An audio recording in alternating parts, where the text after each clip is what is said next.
Welcome to the Own It podcast with me, Nicole, where we're going to talk about stuff to help you get out of your way, take charge of your life, and, well, other stuff too. Hey, everybody, welcome back to another episode of the Own It podcast with me, Nicole. I just finished working with somebody and we were discussing mobility, and I wanted to jump on and do a podcast talking about it because I also received a really great topic to discuss, which was about types of stretching and when to do them. So I thought, what a great opportunity to combine the two, because mobility is not about flexibility. It is about being strong and flexible simultaneously so that your body can move through all of its planes of motion. Now, if you're an older person and you've never really felt mobile, well, your muscles have become very tight. Your joint has a certain shape. There are certain limitations that you might have developed over time as well. But everybody can become more mobile, more flexible, and stronger. And I can tell you from my own experience as somebody who's always been very flexible, and I always thought pretty strong, I also am not immune to issues. A couple of years ago, I was at a spin class and I felt my hip flexor get really tight. And I was like, oh, I stretched it. And I knew well enough that it wasn't an acute injury that I suddenly had. But what I didn't realize was the real source of the problem, because like probably many of you, I sort of powered through things most of my life. I've been pretty strong, but I knew that I had some small muscle imbalances, meaning the tiny muscles, the stabilizing muscles, and other things going on.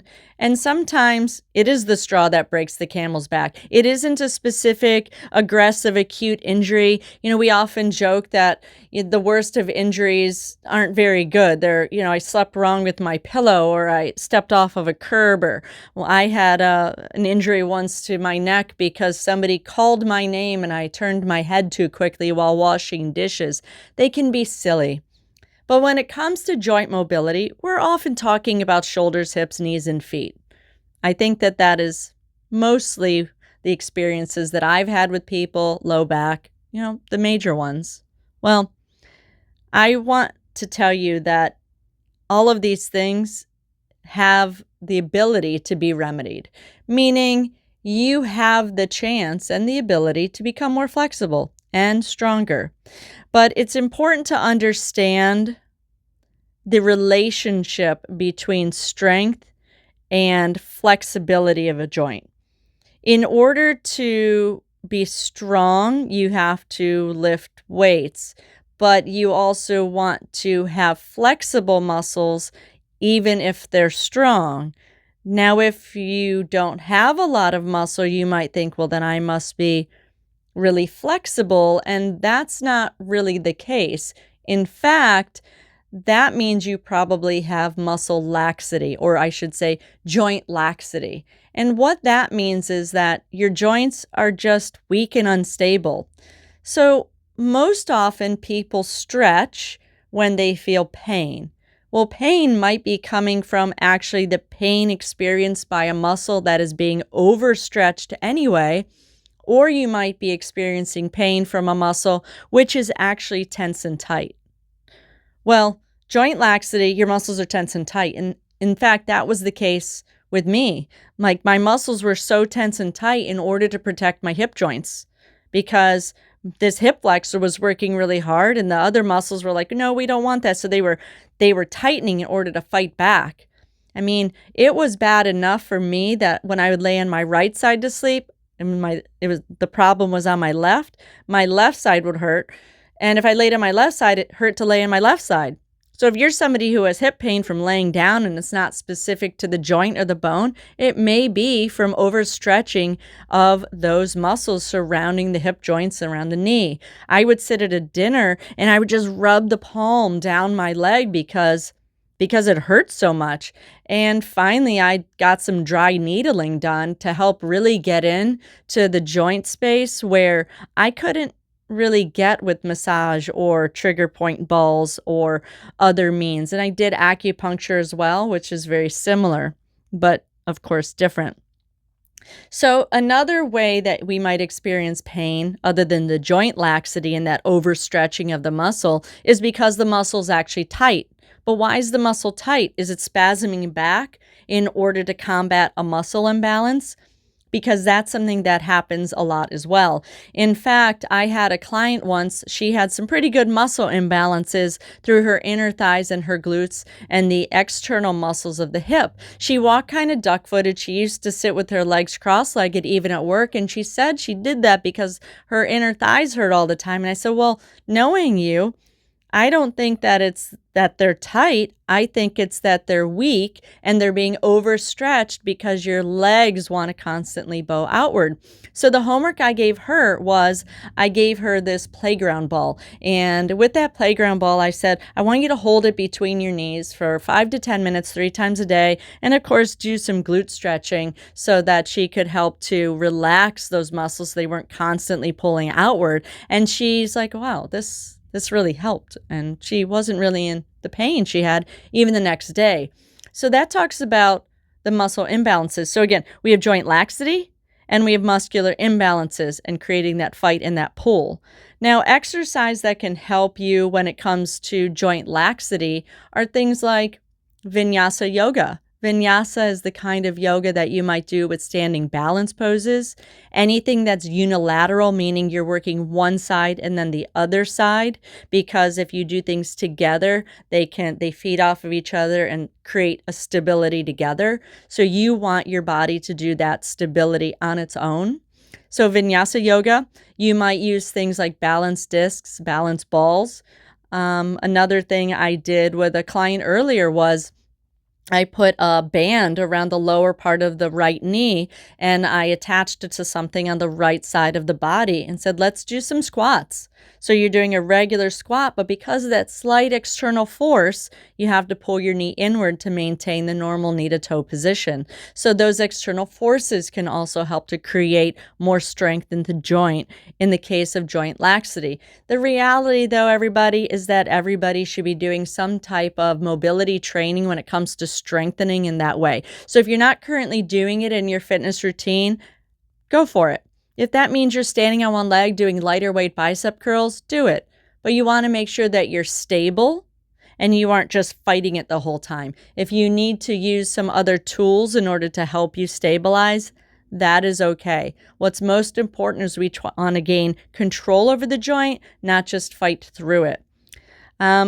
The other thing is muscle imbalance. And like I already mentioned, the client who had the leg issue, one of the biggest muscular imbalances that I see comes from people who sit at a desk all day. You have tight chests, your back's hurt, and that's a muscular imbalance because your back is not strong enough to help hold you up. I told a client many years ago, I said, the hardest exercise I could ever have you do is getting you to sit up straight with your shoulders back all day long. I said, if you do that, you will feel like you had the hardest workout you've ever done. She came back to me 2 days later and said, my back is so sore from sitting up straight all day. And I said, yep, I know. So that's an example of a muscular imbalance. The really tight pectoral or chest muscles are pulling you forward. Meanwhile, the back muscles, which aren't so tight, they're overstretched or sore. And so you want to stretch them, I've heard plenty of times, because it feels good. Now, some people actually do stretch the stretch muscle by maybe interlocking their finger, leaning forward, or sometimes I've seen people say, well, I'm stretching my back. And what they do is they lift their arms up like field goal posts and open their chest. I'm like, well, you're actually stretching your chest and flexing your back. But it feels good to squeeze your back. And you might even be doing that right now that I'm telling you that, because you're like, oh, that does feel good. Because what's happening is that your back muscles are firing in a normal and natural way rather than in the spasmodic case of trying to help keep your body from falling forward onto your desk. So those are things to consider. It's that dance between strength and flexibility. And now I want to address that really great question of what types of stretches and when to do them. And so this, for the purpose of simplifying it, I'm going to break it down into what I'm going to call warm-up stretches and daily life stretches. So that's one category, warm up daily life stretches. And the other category is elongation and flexibility stretches. The warm up stretches are the ones we've always done every day. Before you want to work out, you grab your foot, reach for your toe, stretch your arm out, cross your arm over your body. You probably did it 30 seconds to a minute. I've seen people do it as little as seconds long, 3 seconds, which is really doing very little for you. These are the kinds of stretches that are great to help loosen up the muscle belly of the muscle so that you can get some movement in. Maybe you're in the middle of a run and your quadricep hurts or your calf, so you stop to do the stretch, which, by the way, if you're ever doing a fitness activity and you're experiencing some type of stabbing, jabbing, and shooting, please don't power through it. Stop, stretch. It's worth the time. I promise you of this. These are the kind of stretches that you might do in the middle of your workday when you are sore and tired and stiff. So you get up, you move your neck side to side, you reach for your toes, you do some torso twists, some basic hip circle calisthenic type activities, morning stretches. Another great time to do these brief stretches. Sometimes you might add a slight gentle bounce and make it a little bit more ballistic. These shorter, big muscle group stretches are great any time of day. Definitely for a warm-up, a midday energizer, waking up in the morning to get your blood moving and your body going. The other kind of stretches for elongation, if you really want to increase the length of your muscle, are stretches that you're going to have to hold for 2 to 5 minutes. This is something that is a commitment to your flexibility. Whatever it is you are trying to achieve, if you want to lose weight, if you want to gain more muscle, if you want to become more flexible, it will require you to be consistent with whatever it is you are doing. It doesn't matter. It's so important to remind you of that. And much like so many other things like weight loss, well, I ate well and now I lost weight, and so I'm going to go back to not eating well, or I exercised and I got more fit, and so now I'm not exercising anymore. People often do that with stretching too. I don't hurt anymore, so now I'm going to stop stretching. Guys, I highly recommend that we just incorporate flexibility training into our day and into our lives, no matter what it is. As little as you can do or as much as you can do is fantastic. In the case of these elongation stretches, though, you do need to hold them for 2 to 5 minutes. The second thing is that they are a passive stretch, meaning you want to allow your body to relax into it. Your neurology is going to fight you back. We've all done a stretch and you're like, I've been in a yoga class where I'm like, my body just doesn't do that. So you need to do a modification of it. And that's okay, because as you continuously do these modifications, you'll be able to do more and more and more. And that's the benefit of blocks, straps, chairs, bolsters, whatever it is that you need to do. Doing a hamstring stretch where you push your butt up against the wall and your feet are up on the wall, it's legs up the wall, it's called in many yoga poses. That's a passive stretch. Letting your body hang toward the ground like a rag doll, another passive stretch. So finding passive type relaxation stretches, the best time of day to do those would be maybe before bed, to allow yourself to ease into the night. In order to really be effective in these stretches, you also need to have good quality breathing. You want to inhale and exhale, and with each exhale, allow your body to just relax a little bit deeper into that stretch.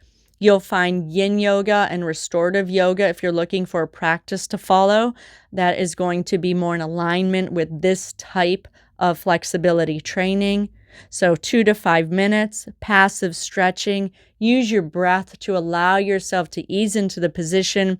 It doesn't mean you're going to get an extra inch. It means you might get a couple extra millimeters each time. And each time you want to try to progress just a little bit more. You're not trying to win overnight. You're trying to just make small progressions. So when it comes to stretching, you've got your warm-up style stretching and you've got your stretching for long-term flexibility. Your muscle will naturally want to shorten to its shortest length. And this is the kind of stretching that we need to do that you'll see martial arts people doing. in order to continue to allow their flexibility and movement in their practice. I can tell you, I was a martial artist. I have a secondary degree black belt. I used to be able to drop into a middle split. And now I'm like, oh no, if I dropped into a middle split right now, I assure you it'd be the last one I did for a very long time. And as I talk about doing this, I'm inspired even to get back into really focusing on mobility and flexibility training. Because the reality is, when it comes to fitness, nobody is ever going to have a straight line and do everything great all at once in a synergetic fashion. You've got to decide what your goal is and then set it accordingly and have a structured plan in order to reach that. So if your goal is to become more mobile, strengthen your joints, and really focus on your flexibility.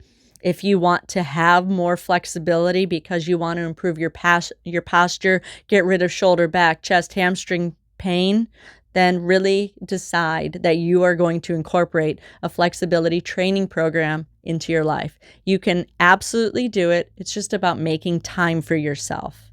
And this is your time.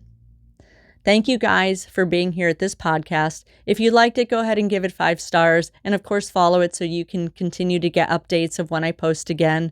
You can follow me on most social media platforms at Nicole Holler Coaching. And of course, check out my website, NicoleHoller.com. You can submit a request for another topic, guests, learn more about my coaching, books I'm writing, as well as book me for speaking.